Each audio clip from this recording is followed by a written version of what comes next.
Saludos. Para el análisis de hoy tenemos algo verdaderamente especial. Ujú.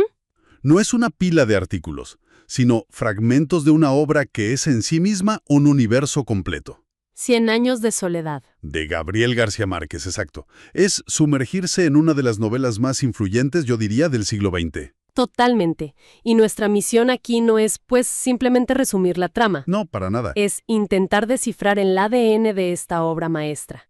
A través de estos pasajes vamos a explorar el mundo mítico de Macondo y la estirpe de los Buendía para entender cómo se entrelaza la realidad con la fantasía y cómo un solo sentimiento, la soledad, puede definir a una familia a lo largo de un siglo. Exacto.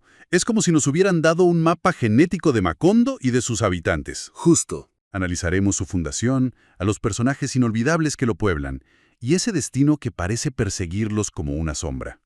Así que, perfecto. Vamos a meternos de lleno en este universo. Venga. La novela nos lanza de cabeza a su mundo con una de las frases más célebres de toda la literatura.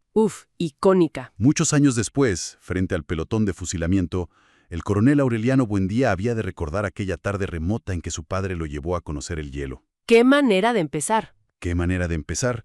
Nos citó en 3 tiempos a la vez: el futuro de la ejecución, el presente del recuerdo y el pasado de la infancia. Fíjate que esa frase ya te dice todo sobre cómo funciona el tiempo en la novela. No es una línea recta, es una espiral. Es cíclico. Todo está conectado. Y nos presenta de inmediato a Macondo, la aldea fundada por José Arcadio Buendía y Úrsula Iguarán.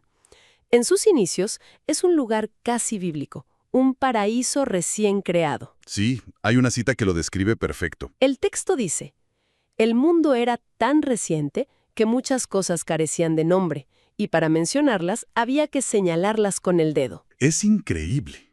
Y a este mundo virgen, donde todo es nuevo, llegan los gitanos liderados por el enigmático Melquiades. Son la única conexión con el mundo exterior, una especie de circo ambulante de la ciencia y la magia. Totalmente. Traen nuevos inventos y el primero que, enloquece al patriarca, a José Arcadio Buendía, es el imán. Claro, porque José Arcadio es un hombre de una desaforada imaginación. Ajá. Ve esos lingotes de imán arrastrando calderos y anafes por la calle y su mente no ve un simple truco de feria. Inmediatamente piensa que con eso puede... desentrañar el oro de una tierra. Exacto. Su ambición es monumental, desde el primer segundo. Y aquí es donde empieza el patrón de José Arcadio Buendía, ¿no? Sí, ese ciclo. Un entusiasmo desbordado que choca con la realidad. Melquiades, que es descrito como un hombre honrado, le advierte. Le dice: para eso no sirve. Pero José Arcadio no le cree, piensa que los gitanos siempre guardan un secreto. Exactamente.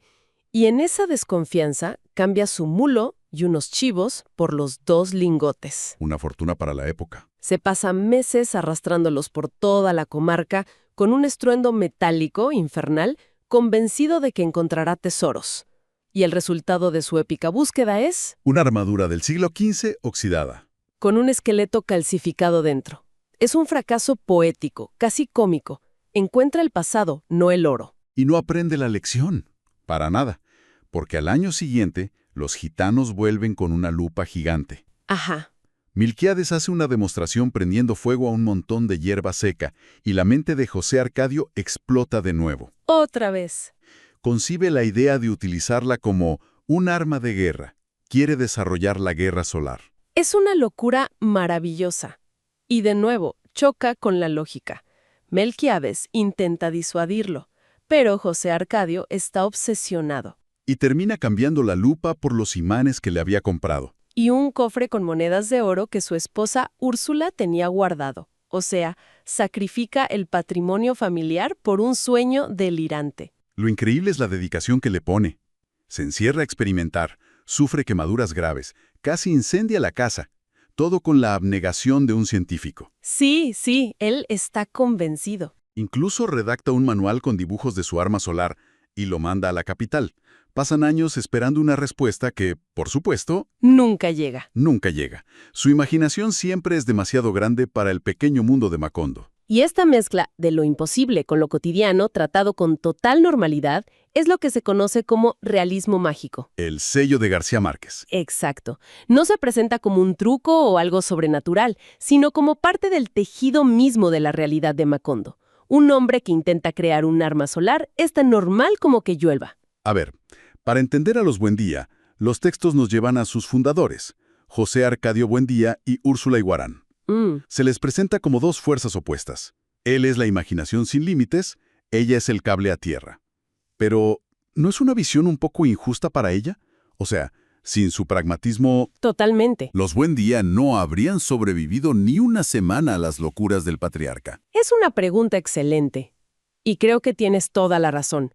Llamarla ancla es minimizar su rol. Claro. Ella es el verdadero motor de la familia. Mientras José Arcadio está ocupado con sus delirios científicos, el texto dice claramente que Úrsula y los niños se partían el espinazo en la huerta. Ajá, ella es la que trabaja la tierra. Ella es la que provee, la que organiza, la que mantiene la cordura. Se la describe como activa, menuda, severa, una mujer que parecía estar en todas partes. Gracias a ella, la casa está impecable y los baúles huelen a albahaca. Ella es la memoria y la fuerza vital. Y José Arcadio, a pesar de sus locuras, también tiene su lado práctico al principio. Sí, al fundar Macondo. Él organiza la aldea de una forma muy utópica. Diseña las calles para que ninguna casa recibiera más sol que otra a la hora del calor, y para que todas tuvieran igual acceso al río. Y en sus inicios, Macondo es descrito como una aldea feliz, donde nadie era mayor de 30 años y donde nadie había muerto. Una especie de paraíso terrenal. Pero esa mente inquieta no puede quedarse en la utopía doméstica. Tras el fracaso de la lupa, Melquiades le deja mapas y varios instrumentos de navegación. Y José Arcadio se obsesiona de nuevo. Se encierra por meses, aprende a usar el astrolabio y la brújula y llega a la conclusión, solo, en medio de la selva, de que la Tierra es redonda. Es un genio aislado. Y aquí empieza a gestarse el gran tema de la familia. Adquiere el hábito de hablar a solas. Es la semilla de la soledad Buendía, la búsqueda de un conocimiento que te aísla del mundo y de los tuyos. Para entender esa dinámica, hay que hablar del evento que los lleva a fundar Macondo. El asesinato de Prudencio Aguilar. Exacto. José Arcadio lo mata en un duelo de honor, tras una pelea de gallos, y el fantasma de Prudencio los empieza a perseguir. Y no es un fantasma aterrador, es un fantasma triste. Sí. Aparece por toda la casa, con su herida del cuello taponada con esparto para que no sangre. Es la culpa personificada. ¿Y esa presencia se vuelve tan insoportable? Que ese solo crees impulsa a irse, a cruzar la sierra y a fundar un nuevo pueblo, donde no haya muertos, Macondo. Y junto a esa culpa hay otro miedo fundacional, el incesto. Claro, ellos son primos. Y Úrsula está tan aterrada de tener un hijo con cola de cerdo, una supuesta maldición familiar, que durante meses usa un pantalón de castidad reforzado. Es un miedo que define a toda la estirpe. La consumación de su matrimonio está directamente ligada a la violencia. Es solo después de matar a Prudencio Aguilar, con esa afirmación de su hombría, que José Arcadio le arranca el pantalón de castidad y le dice una frase tremenda. Si has de parir iguanas, criaremos iguanas. Pero no habrá más muertos en este pueblo por culpa tuya. Tremendo. El nacimiento de la familia está marcado por la sangre, la culpa y el miedo. Si hay una palabra que resuene en todos estos fragmentos es soledad. Pero no es la soledad de estar físicamente solo, ¿verdad? Para nada. Parece más una condición del alma, algo genético que les impide conectar de verdad con los demás. Absolutamente. Es una incapacidad para el amor, o una forma muy particular de vivirlo. Y el personaje que mejor encarna esta soledad es sin duda el coronel Aureliano Buendía.